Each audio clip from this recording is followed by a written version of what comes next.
Hey guys, Riley back with Carriage House Trailer, showing you this is a 1997 two-horse trailer. I'm going to show you this. So as you can see, this has been painted.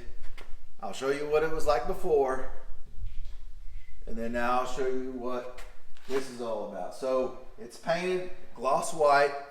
I use this a lot of times. I prime it, right, with actually a Rust-Oleum primer. And then I use this gloss white Rust-Oleum. It's high performance protective enamel. It's oil based.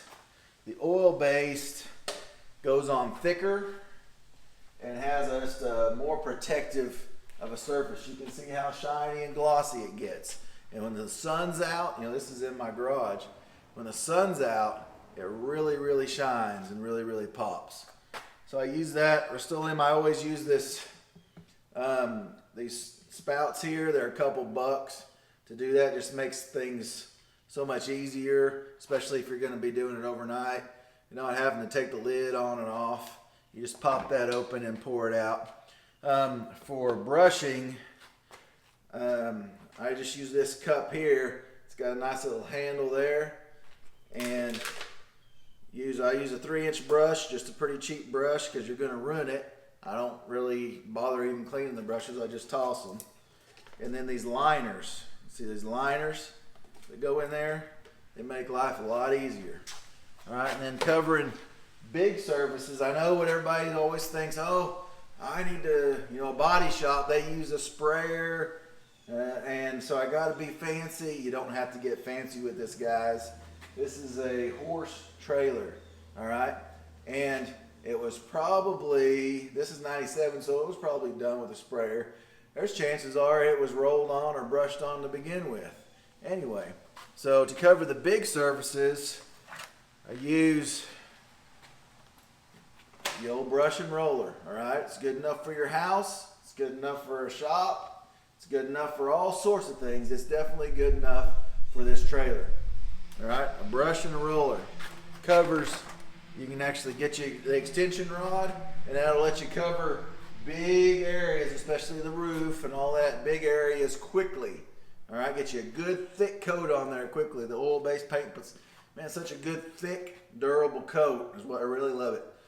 So that's how I paint it. So what do you need to paint it? Of course, all that equipment. Definitely some safety glasses.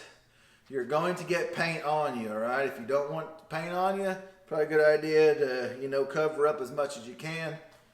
But you're also, this is oil-based.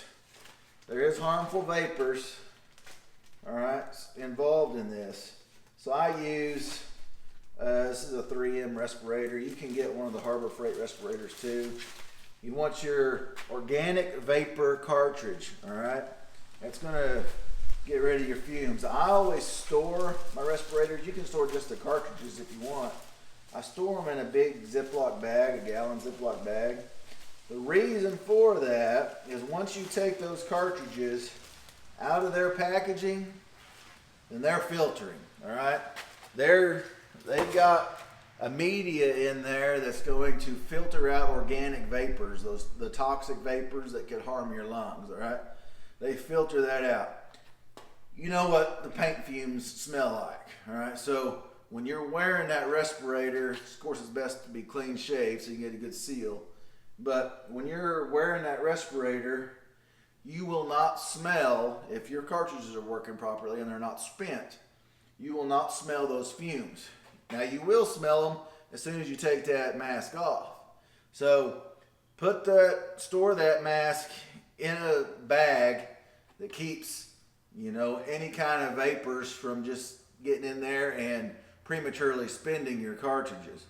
And then also I use these black nitrile gloves just because that's where you're going to get most of the paint is on your hands.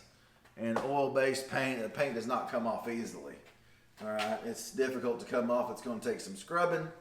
It's going to take some soap, and it's going to take a stiff brush to get that off there. I had some on here yesterday. You just kind of gotta scrub on there. You're gonna hit some stuff. You're gonna hit some spots, but that is how I paint.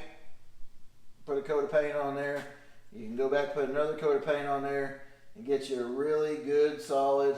The roller actually gives a little bit of an eggshell finish to it. It looks really, really cool. So that's how I paint my trailers. It's low tech and probably more labor intensive in the long run than a sprayer, but it's definitely a low tech method, but it's an effective method. Well, I hope that helps you get over any hurdles about painting your trailer. So this is what you end up with, a good product that now I can go back and I can start putting trim on. I can start putting the hardware on. I can get my cladding down here, my diamond tread. It's just going to really make this trailer pop. I'll put a finished product clip here in a second, and you'll see what the finished product looks like.